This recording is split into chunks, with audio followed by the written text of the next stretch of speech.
소화기관은 음식물을 분해해서 영양소로 만들어주는 기관으로 입, 식도, 위, 간, 췌장, 소장, 대장 등이 있습니다. 입은 음식을 조각내서 좁은 식도를 통과할 수 있게 만들어줍니다. 식도는 조각낸 음식을 위까지 보내줍니다. 위는 염산과 소화액을 분비하여 음식을 죽처럼 만들어줍니다. 위에서 소화된 음식은 십이지장으로 내려와서 담즙과 췌장액으로 더욱 잘게 분해됩니다. 음식은 소장을 거치면서 영양소와 물을 흡수합니다. 흡수된 영양소는 간으로 이동하여 화학 처리된 후에 에너지원으로 사용됩니다. 소화가 되지 않은 음식은 대장으로 보내지고 수분이 흡수되면서 대변으로 만들어집니다. 그럼 각각의 기관들을 구체적으로 살펴보겠습니다. 먼저 입입니다. 입으로 들어간 음식은 혀를 이용해서 순간적으로 입 천장에 대보고 얼마나 딱딱한지 판단합니다. 부드러운 음식이면 혀와 입 천장을 이용해서 으깨버리고 딱딱한 음식이면 어금니로 보냅니다. 음식은 잘게 부서지면서 침과 섞입니다. 입 주변에는 귀 밑샘, 턱 밑샘, 혀 밑샘 이렇게 세 쌍의 침샘이 있고 여기서 침이 나옵니다. 침샘의 표면은 울퉁불퉁한데 둥근 모양의 선방이라는 조직이 모여있기 때문입니다. 선방에 들어있는 세포에서 침의 원료를 만듭니다.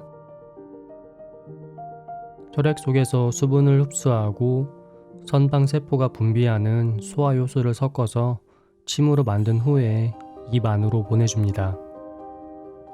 침에 들어있는 아밀라아제는 탄수화물을 분해합니다.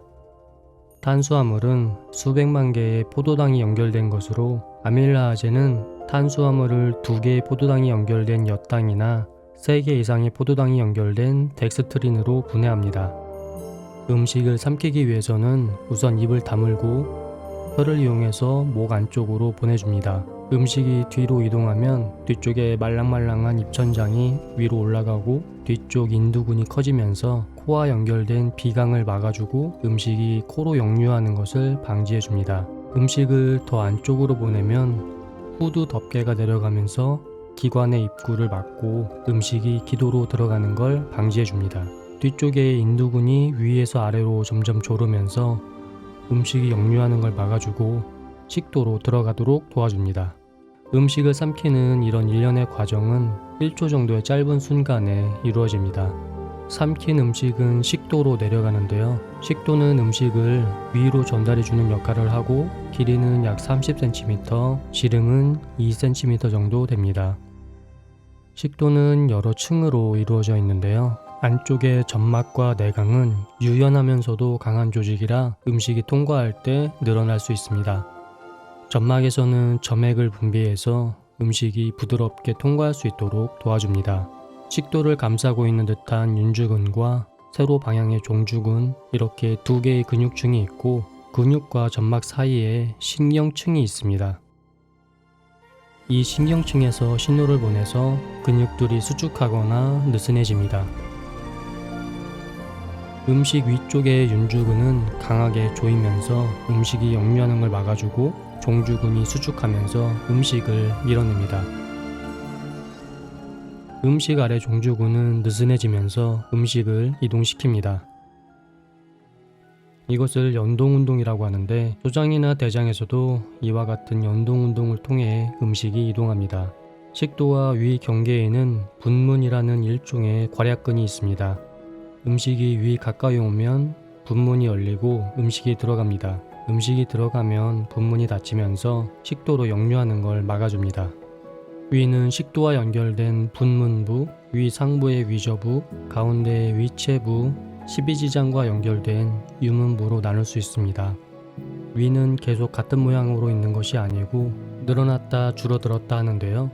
공복 시에는 100ml 정도까지 줄어들고 밥을 먹으면 1.5리터까지 늘어나기도 합니다. 줄어든 위에 음식이 들어오면 먼저 위 상부인 위저부가 부풀어 오르면서 음식이 점점 채워집니다. 음식이 많아지면 가운데 위체부까지 커지고 연동 운동을 시작합니다. 위 벽의 단면을 보면 안쪽에는 점막이 있고 점막 옆에 작은 구멍들이 있습니다. 아래쪽 위선에서 소화액과 염산, 점액 등의 위액을 분비하면 구멍을 통해 나오게 됩니다. 위선에는 여러 종류의 세포들이 있습니다. 벽세포는 염산을, 그리고 주세포는 펩시노겐, 부세포는 점액을 분비합니다. 염산은 세균이나 박테리아를 살균하여 음식이 부패하는 것을 방지합니다. 또 염산은 강한 산성물질로 단백질을 소화하기 쉽게 분해해줍니다. 염산은 단백질 소화에 도움을 주지만 실질적으로 단백질을 소화시키는 것은 펩신입니다. 주세포에서 만들어진 펩신은 활성화되지 못한 펩시노겐 형태로 분비되는데 염산을 만나면 펩신의 효력을 억제하는 부분이 떨어져 나가면서 활성화됩니다. 단백질은 수백 개의 아미노산이 연결된 구조인데 펩신은 이 연결고리를 다양한 길이로 대강 잘라내는 역할을 합니다.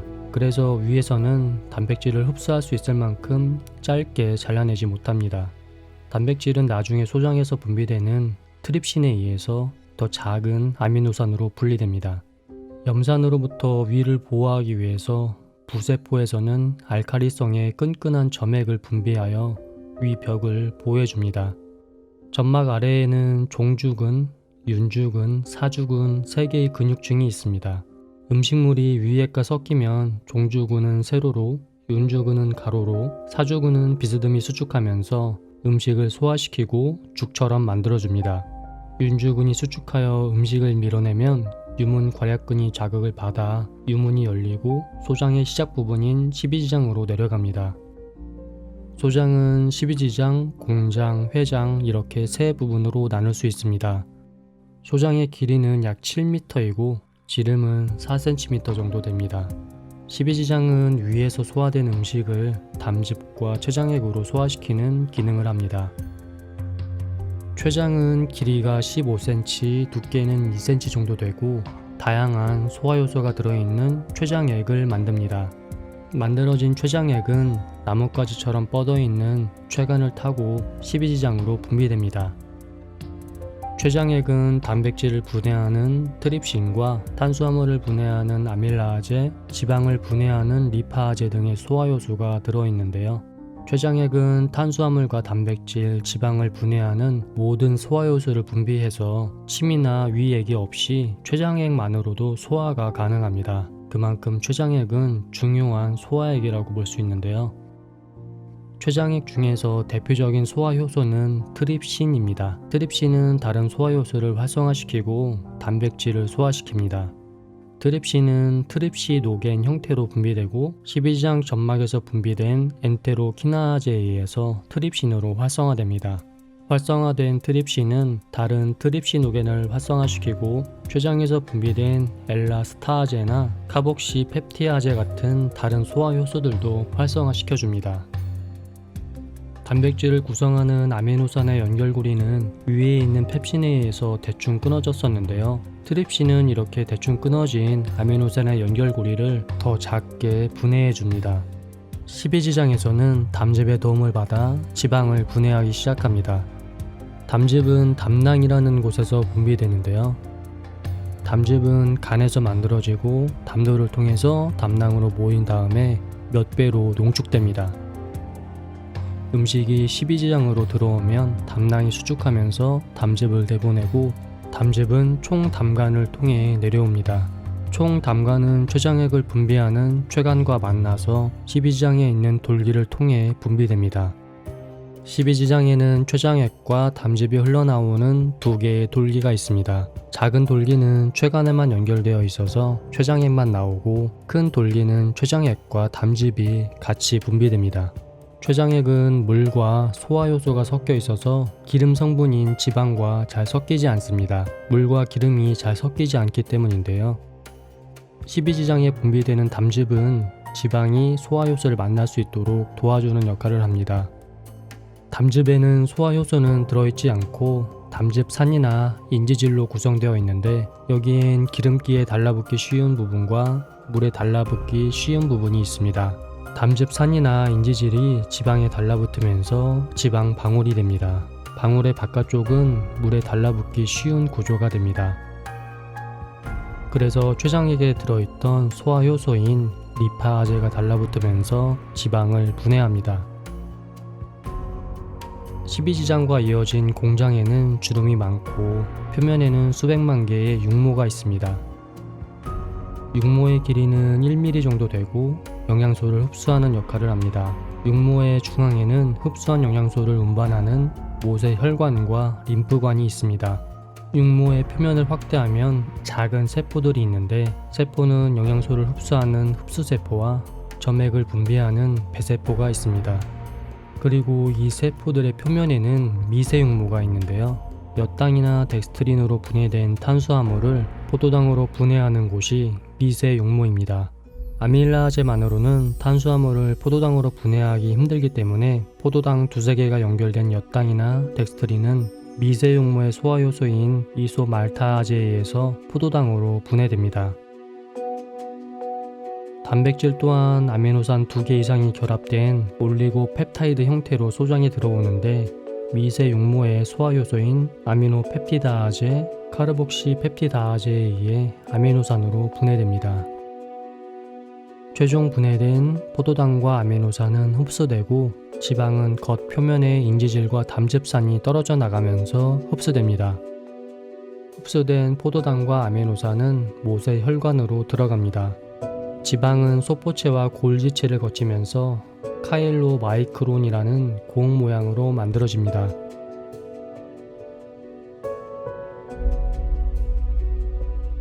카일로마이크론은 크기 때문에 모세혈관으로는 흡수되지 못하고 림프관의 틈으로 들어갑니다. 비타민은 수용성 비타민과 지용성 비타민이 있는데 수용성 비타민은 미세육모로 흡수되고 모세혈관으로 들어갑니다. 지용성 비타민은 지방과 함께 흡수되고 카일로마이크론 안에 들어가 림프관으로 흡수됩니다. 음식에 포함된 미네랄은 이온 형태로 흡수되어 모세혈관으로 들어갑니다. 이렇게 흡수된 영양소는 간으로 보내서 화학 처리를 한 후에 에너지원으로 사용됩니다.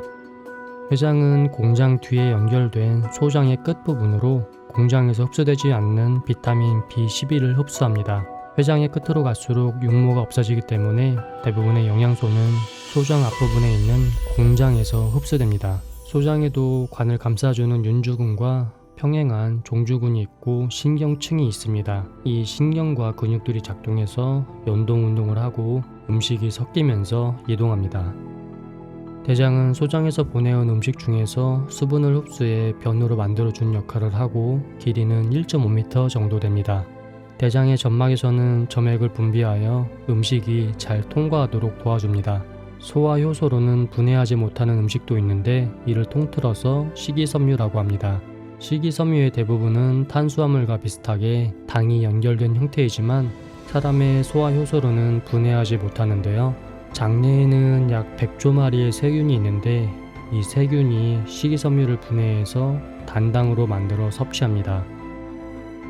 세균은 효소를 이용해서 인간 세포에서 만들 수 없는 다양한 지방산을 만드는데 이 지방산은 대장 세포가 점액을 만들거나 수분을 흡수하는 에너지원으로 사용됩니다. 흡수되지 않는 식이섬유는 소화효소 등과 섞여서 대장을 지나면서 수분이 흡수되고 나머지는 고체가 되어서 직장으로 모입니다. 음식이 많이 모이면 직장 압력이 올라가서 뇌를 자극하고 화장실에 가고 싶은 욕구가 생기는데요. 소화기관 내에 있는 괄약근은 의지로 조절할 수 없는 것들이 대부분인데 항문 괄약근은 의지로 조절할 수 있습니다. 배변 시 괄약근을 이완시키고 배에 힘을 주어 압력을 높이면서 소화되지 않은 음식을 밖으로 배설하게 됩니다.